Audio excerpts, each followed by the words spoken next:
금시장을 지금 이해하는 키워드는 단 하나입니다. 중앙은행의 선택입니다. 많은 개인 투자자들이 금값이 오르면 늘 같은 결론으로 갑니다. 사람들이 몰렸구나, 과열이구나, 이제 꼭대기구나. 그런데 지금 흐름은 그 공식으로 설명이 잘 안 됩니다. 왜냐하면 지금 금을 떠받치는 힘은 개인의 흥분이 아니라 구조에서 나오고 있기 때문입니다. 구조가 바뀌면 가격의 바닥이 바뀝니다. 그리고 그 구조의 중심에는 달러에 대한 태도 변화가 있습니다. 과거에는 달러를 들고 있으면 편했습니다. 유동성은 최고, 환금성도 최고, 게다가 국채로 들고 있으면 이자까지 나왔죠. 굳이 금을 들고 있을 이유가 약했습니다. 그런데 이제 달러는 매력이 떨어진 자산을 넘어 리스크가 될 수 있는 자산으로 취급되기 시작했습니다. 이 전환이 핵심입니다. 달러가 너무 많이 풀렸고 미국의 부채 문제는 시간이 갈수록 부담으로 쌓이고 있습니다. 여기까지는 누구나 알고 있는 이야기일 수 있습니다. 하지만 진짜 중요한 포인트는 달러가 단순한 통화가 아니라 통제 도구로 작동하기 시작했다는 사실입니다. 결제 시스템에서 배제한다든지 외환 보유액을 동결한다든지 국제금융의 인프라를 이용해 상대를 압박하는 장면들이 반복되면서 달러를 많이 들고 있는 것 자체가 지정학적 위험이 될 수 있다는 인식이 퍼졌습니다. 중앙은행 입장에서는 달러의 비중을 줄이고 정치적 리스크에서 비교적 자유로운 실물 자산, 그 중에서도 신뢰가 가장 오래된 금으로 이동하는 것이 합리적인 선택이 됩니다. 그래서 지금은 중앙은행들의 매수세가 매우 강합니다. 이건 일시적인 유행이 아니라 포트폴리오의 재설계에 가깝습니다. 시장은 이 변화를 가장 먼저 반영합니다. 개인 투자자들이 체감하기 전에 가격이 먼저 움직입니다. 바로 여기서 많은 사람들이 착각합니다. 금이 올랐으니 사람들이 관심이 폭발했겠지. 그런데 실제로는 반대일 수 있습니다. 가격은 올라가는데 대중의 관심은 생각보다 차갑고 오히려 팔려는 사람이 많아 보이는 날도 있습니다. 이건 무엇을 뜻할까요? 지금의 상승은 과열의 불꽃이 아니라 구조적 수요의 엔진으로 굴러가고 있다는 신호입니다. 그리고 이럴 때 시장은 종종 저평가 구간이라는 역설을 보여줍니다. 왜냐하면 진짜 과열은 개인의 관심이 폭발하고 프리미엄이 과도하게 붙고 모두가 같은 방향으로 뛰어들 때 만들어지기 때문입니다. 지금은 그 그림과 다릅니다. 결론은 간단합니다. 금을 볼 때 오늘 뉴스가 아니라 달러를 보는 시선이 바뀌고 있는가를 먼저 봐야 합니다. 중앙은행이 달러를 리스크로 판단하는 순간 금은 단순한 투자 상품이 아니라 체제 전환기의 보험으로 다시 자리 잡습니다. 그리고 그 보험을 사는 주체가 가장 큰 손이라면 시장의 바닥은 생각보다 단단해질 수밖에 없습니다. 그럼 여기서 다음 질문이 나옵니다. 구조적 매수세가 강하다면 개인 투자자 수요는 지금 어디에 있느냐? 이 질문이 중요한 이유는 금 가격의 속도를 결정하는 게 결국 개인 심리이기 때문입니다. 중앙은행의 매수는 바닥을 만들고 기관의 매수는 추세를 만들지만 대중의 관심이 붙는 순간 가격은 경사도가 달라집니다. 그런데 지금 시장의 체감은 흥미롭게도 그 반대입니다. 금이 올라가는데도 사람들은 조용합니다. 오히려 사려는 사람보다 팔려는 사람이 많다는 현장 체감이 나오죠. 이게 의미하는 바가 큽니다. 지금 상승이 포모가 아니라 저변의 매수로 진행되고 있다는 신호이기 때문입니다. 과열을 판단할 때 저는 세 가지 온도계를 봅니다. 첫째, 프리미엄입니다. 특히 한국 시장에서는 이른바 김치 프리미엄이 개인 수요의 열기를 반영하는 경우가 많았습니다. 작년 특정 시기처럼 금값이 가파르게 오를 때 프리미엄이 10%, 20%까지 붙는 장면이 나왔죠. 그때는 시장이 뜨거웠습니다. 그런데 최근은 어떻습니까? 프리미엄이 거의 사라지거나 어떤 날은 역프리미엄까지 이야기됩니다. 이 말은 한국 개인 투자자들이 지금 크게 달려들고 있지 않다는 뜻으로 읽을 수 있습니다. 둘째, 관심도입니다.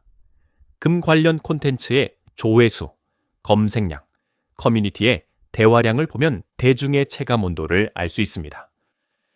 가격이 오르면 보통 관심도도 같이 폭증해야 정상인데 지금은 그렇지 않다는 관측이 나옵니다. 즉, 상승은 계속되는데 관심은 따라오지 못하고 있는 상태입니다. 셋째, 매수 매도 심리의 균형입니다. 거래 현장에서는 가격이 오를수록 매수 문의가 폭발하는데 지금은 오히려 팔가가 먼저 나오는 날이 있다고 합니다. 이 또한 과열의 전형과 다릅니다. 여기서 중요한 결론이 하나 나옵니다. 개인의 관심이 낮은 상승장은 종종 저평가 구간이라는 역설을 띱니다. 사람들은 보통 가격이 낮을 때 관심이 없고 가격이 올라 눈에 띄기 시작할 때 관심이 붙습니다. 그런데 지금은 가격이 움직였음에도 관심이 크게 붙지 않았다는 말입니다. 이건 두 가지로 해석됩니다. 하나는 구조적 수요가 워낙 강해서 개인 수요 없이도 가격이 올라갔다는 것. 또 하나는 개인이 아직 늦게 반응하고 있다는 것입니다. 만약 두 번째 해석이 맞다면 앞으로 어느 순간 개인 수요가 붙는 타이밍이 오면 상승의 속도는 더 빨라질 수 있습니다. 그래서 저는 지금 구간을 이렇게 정의합니다. 추세는 위로, 과열은 아직. 물론 단기 조정은 언제든 나올 수 있습니다. 달러가 단기 강세로 움직이면 금이 숨 고르기를 할 수 있고 시장은 늘 중간에 큰 흔들림을 줍니다. 하지만 과열을 말하려면 열기가 필요합니다. 프리미엄, 관심도, 대중의 몰림. 이 세 가지가 동시에 폭발하는 장면이 아직 뚜렷하지 않다면 시장은 상승 중이지 끝물이라고 단정하기 어렵습니다. 지금 해야 할 일은 간단합니다. 가격만 보지 말고 군중의 온도를 보세요. 군중이 아직 차갑다면 상승의 스토리는 끝나지 않았을 가능성이 큽니다.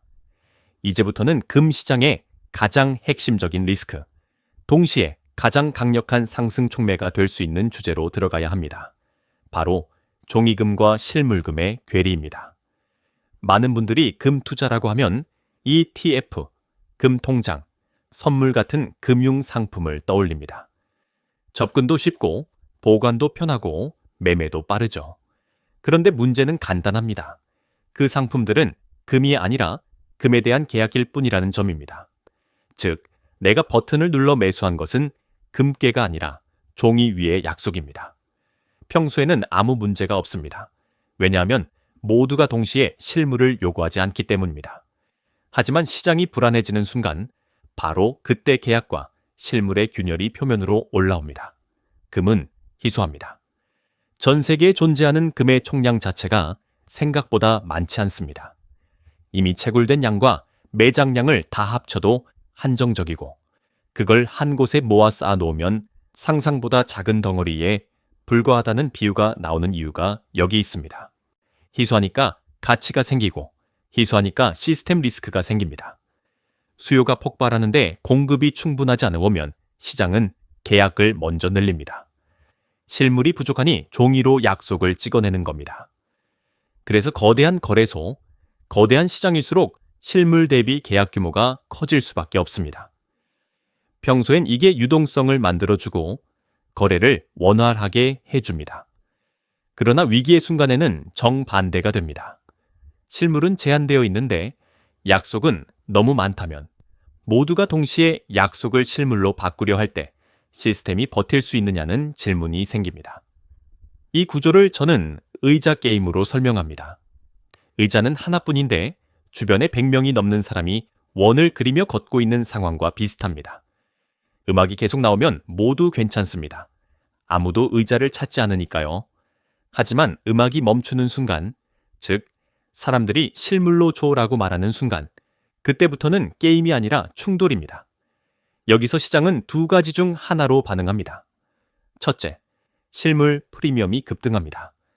종이 가격과 실물 가격이 갈라지며 실물이 진짜 금으로 재평가되는 거죠. 둘째, 거래 규칙이 바뀝니다. 인출 제한, 거래 정지, 결제 조건 변경 같은 극단적 조치가 나올 수 있습니다. 그 순간 투자자는 깨닫습니다.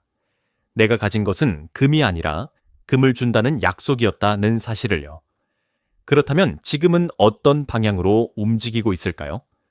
중요한 신호는 실물에 대한 선호가 살아나는가입니다. 중앙은행은 기본적으로 실물로 쌌습니다.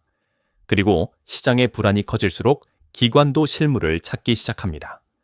실물 인출이 늘고 보관된 금을 본국으로 송환하려는 움직임이 나오는 이유도 결국은 신뢰의 문제입니다.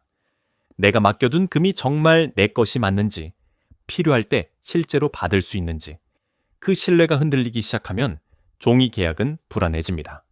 즉, 이 괴리는 단순한 이론이 아니라 신뢰가 흔들릴 때 현실이 되는 리스크입니다.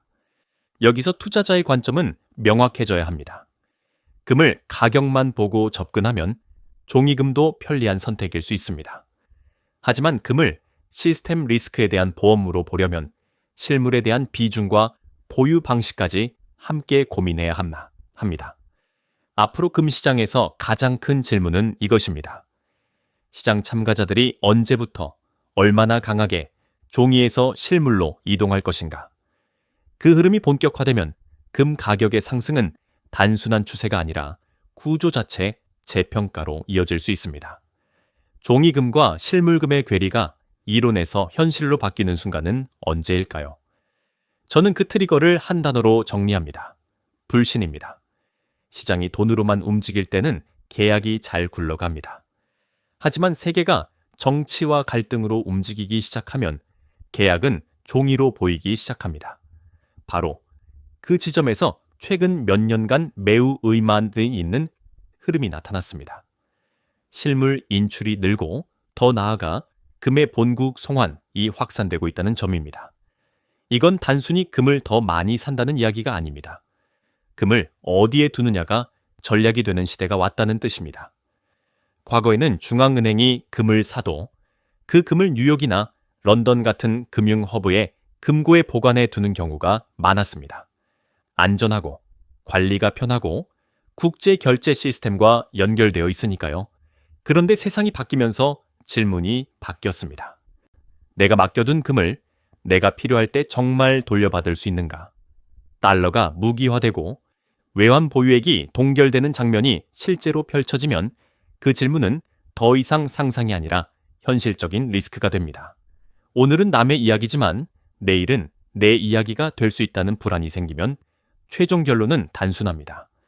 내 금은 내 땅에 두자. 그래서 금의 송환이 늘어납니다. 독일, 네덜란드 같은 나라들이 과거부터 이런 움직임을 보여왔고 지금은 그 심리가 더 넓게 퍼지는 흐름으로 해석할 수 있습니다. 이 변화가 왜 중요하냐면 실물금의 유통량을 줄이기 때문입니다. 금 시장에서 가격을 결정하는 것은 존재하는 금의 총량이 아니라 시장에 실제로 풀려있는 실물입니다. 중앙은행이 실물로 사서 자국 금고에 쌓아두고 투자은행이 실물로 확보해 장기 보유를 택하고 개인까지 불안감 때문에 실물을 찾기 시작하면 시장에서 즉시 거래 가능한 실물은 점점 얇아집니다. 반대로 종이 시장의 계약 규모는 쉽게 줄지 않습니다. 그러면 무슨 일이 벌어질까요? 실물과 종이의 거리가 점점 멀어집니다. 이 거리가 멀어질수록 시장은 프리미엄이라는 방식으로 균형을 맞추려 합니다. 실물은 더 비싸지고 종이는 상대적으로 덜 비싸지거나 변동성이 커집니다. 평소에는 같은 금으로 취급되던 것이 위기 국면에서는 등급이 갈라지는 겁니다. 그리고 이때부터는 금 가격을 보는 방식이 달라져야 합니다. 단순히 달러가 오르면 금이 내린다. 같은 단기 공식보다 실물 신뢰가 강화되는가? 라는 구조 질문이 더 중요해집니다. 신뢰가 무너지면 사람들은 계약을 싫어합니다. 계약을 싫어하면 실물을 찾습니다. 실물을 찾으면 프리미엄이 생깁니다. 프리미엄이 생기면 가격은 더 빨라집니다. 이 연결고리가 지금 시장이 가장 민감하게 반응하는 흐름입니다. 여기서 투자자에게 필요한 태도는 두 가지입니다. 첫째, 가격이 오르느냐 내리느냐만 보지 말고 금을 둘러싼 신뢰의 지형이 어떻게 변하는지 보세요. 송환 뉴스, 인출량, 보관 정책 변화 같은 것들이 진짜 신호입니다. 둘째, 금을 어떤 형태로 보유할지에 대한 목적을 분명히 해야 합니다. 단기 매매라면 유동성이 중요할 수 있지만 시스템 리스크 대응이라면 내가 최종적으로 받게 될 것이 실물이 맞는가가 핵심입니다. 지금은 금을 사는 시대가 아니라 금을 확보하는 시대로 넘어가고 있습니다.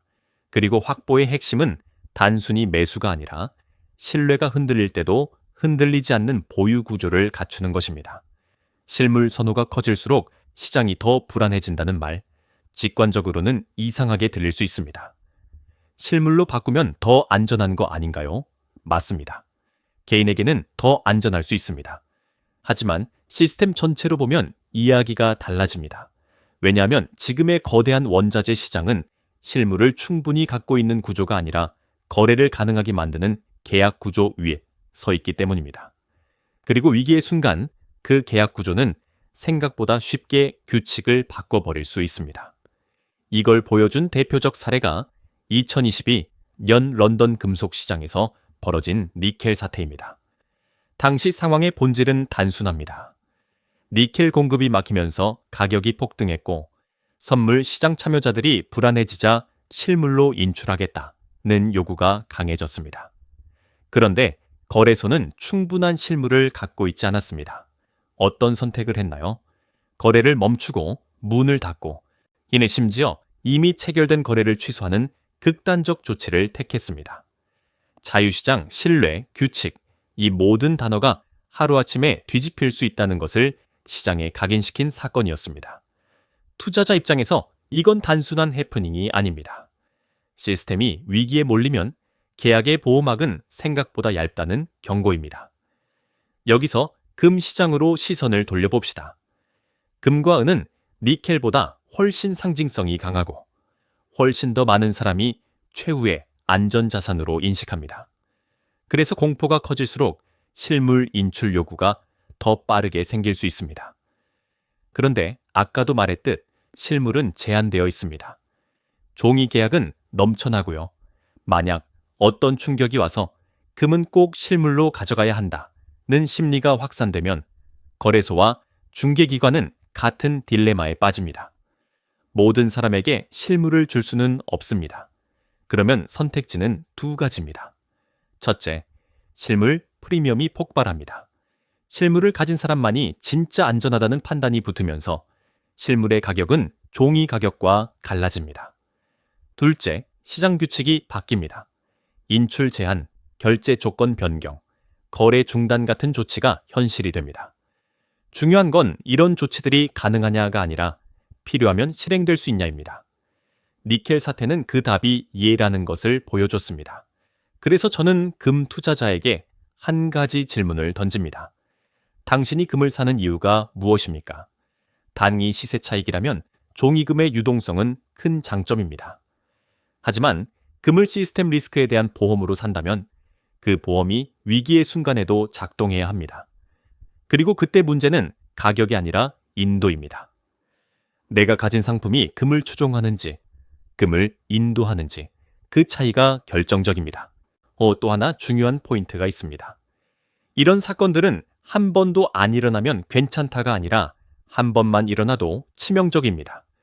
투자에서 꼬리 리스크가 무서운 이유가 여기 있습니다.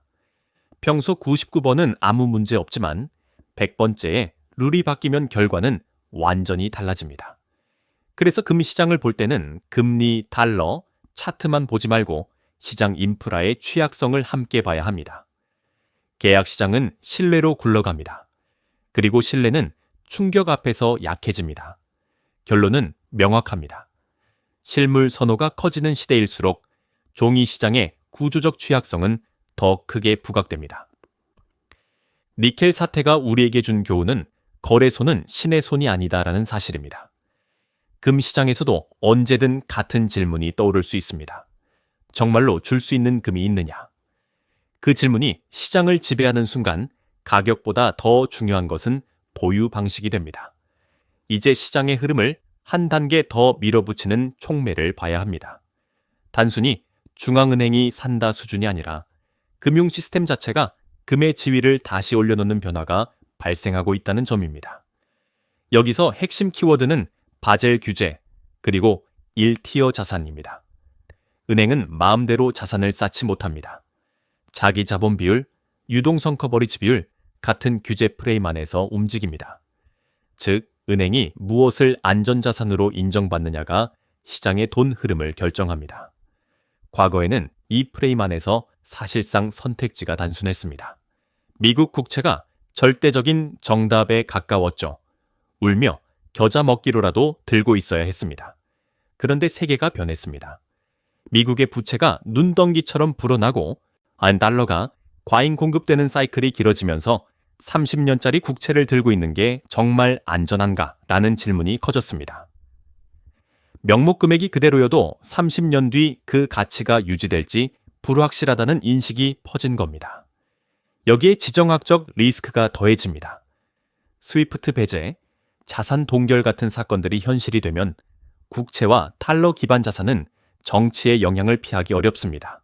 즉, 규제가 강제하는 안전자산이 오히려 위험해질 수 있다는 모순이 생긴 겁니다.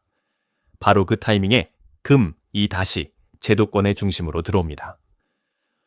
중요한 포인트는 여기서 말하는 금이 단순한 금 노출이 아니라 실물금이라는 점입니다.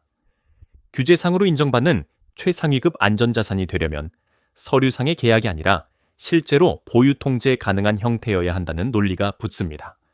이게 왜 무섭냐면 수요의 성격을 바꿔버리기 때문입니다.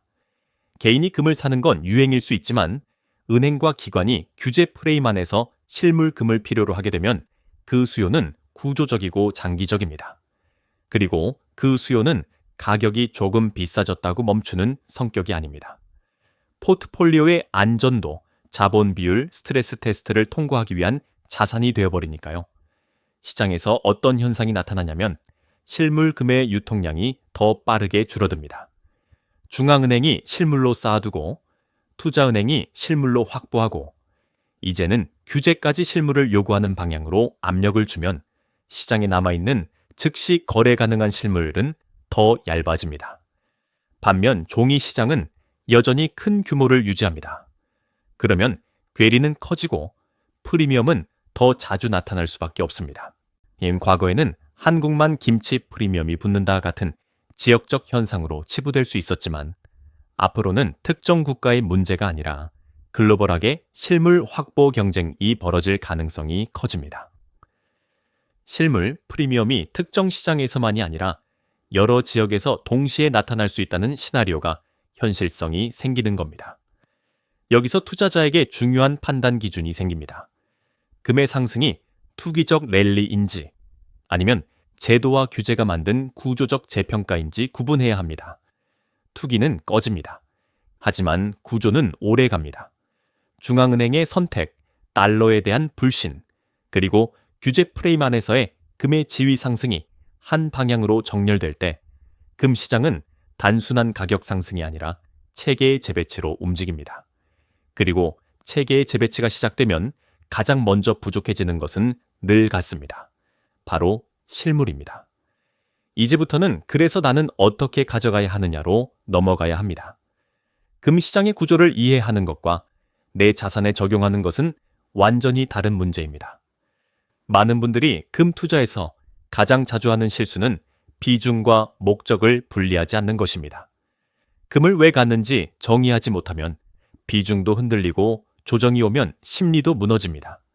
금은 단기 수익률만 노리는 자산이 아니라 포트폴리오의 변동성을 낮추고 위기 구간에서 생존 확률을 올리는 보험 성격이 강하기 때문에 접근 방식이 달라야 합니다.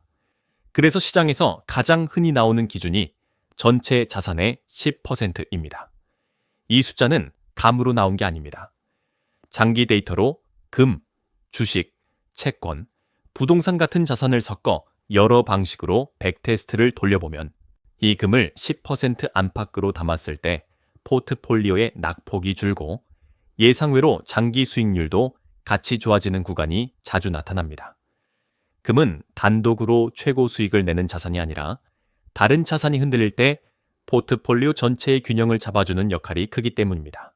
그래서 저는 기본값을 10%로 둡니다. 일단 10%는 보험료라고 생각하고 들고 가는 겁니다. 다만 지금처럼 구조적 전환이 진행되는 국면에서는 여기서 한 단계 더 생각할 수 있습니다.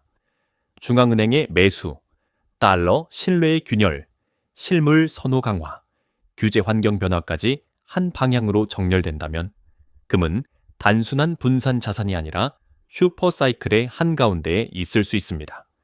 이 확신이 커질수록 비중은 단계적으로 늘릴 수 있습니다. 예를 들어 10%에서 시작해 상황을 확인하면서 20%, 더 강한 신뢰가 생기면 30%까지도 점진적으로 올라가는 방식입니다. 중요한 건 한 번에 베팅하지 않는 겁니다.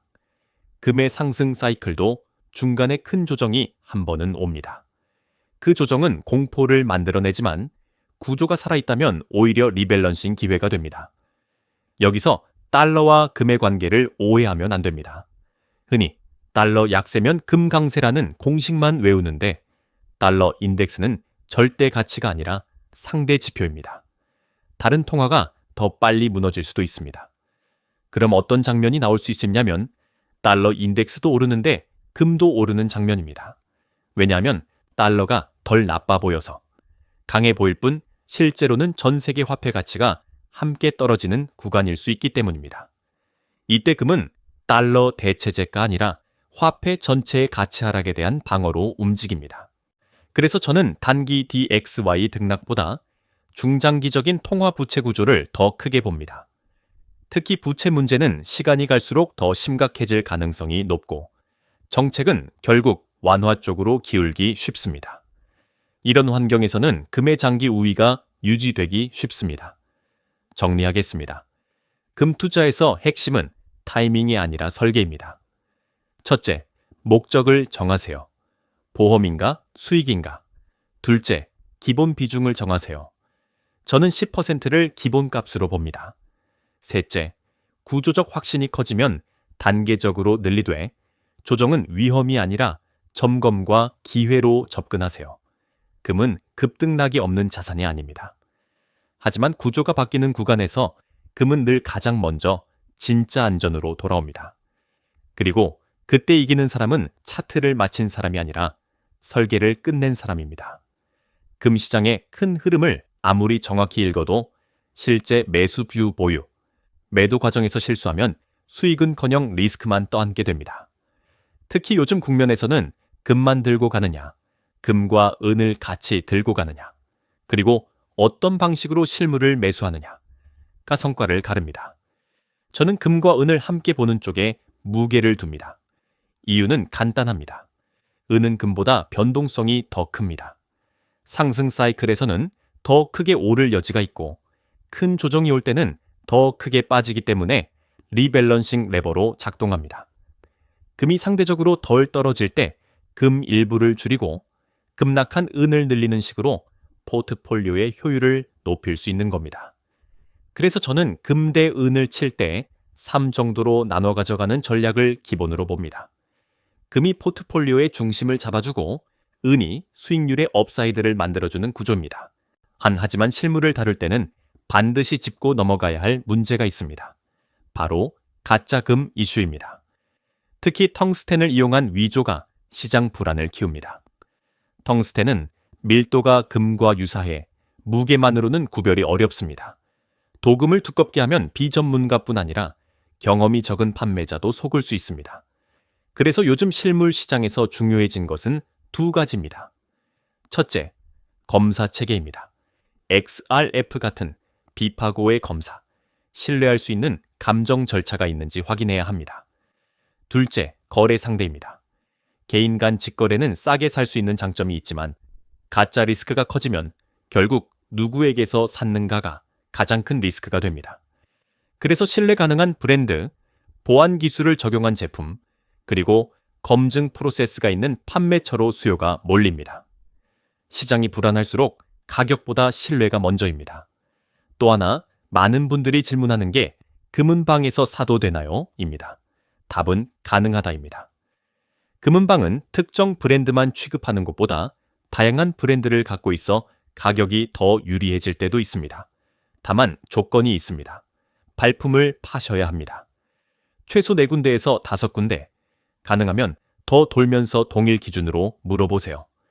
제품이 다르면 공임, 프리미엄이 달라 비교가 왜곡됩니다. 초보자라면 가공비가 적은 주물금을 기준으로 가격을 물어보는 방식이 비교가 쉽습니다. 사장님, 오늘 주물금 10돈 얼마예요? 이렇게 단순하게 묻고 가장 낮은 가격대를 확인한 뒤 마지막에 약간의 흥정을 시도하면 실제 체감 가격 차이가 꽤 납니다. 실물 시장은 결국 정보보다 비교가 이깁니다. 그리고 반드시 경고해야 할 주제가 있습니다. 이른바 뒷금, 즉 부가세를 피하려고 현금으로 증빙 없이 거래하는 방식입니다. 살 때는 싸 보입니다. 하지만 금값이 크게 오른 뒤 매도할 때 통장에 큰돈이 들어오면 매입 기록이 없는 자금에 대해 출처 소명을 요구받을 수 있습니다.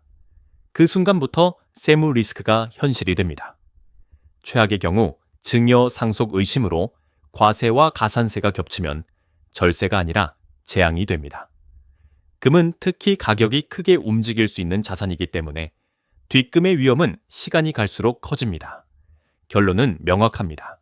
실물을 살수록 싸게 사는 것보다 깨끗하게 사는 것이 중요합니다. 정리하겠습니다. 금은 병행은 7대3 정도로 설계하면 수익과 방어를 동시에 노릴 수 있습니다. 실물 매수는 검사와 신뢰가 핵심이고 금은방 거래는 발품과 동일 기준 비교가 성과를 만듭니다. 그리고 뒷금은 장기적으로 리스크가 너무 큽니다. 시장이 실물의 시대로 갈수록 성공하는 투자자는 가격을 맞히는 사람이 아니라 보유 방식과 거래의 안전성을 끝까지 관리하는 사람입니다.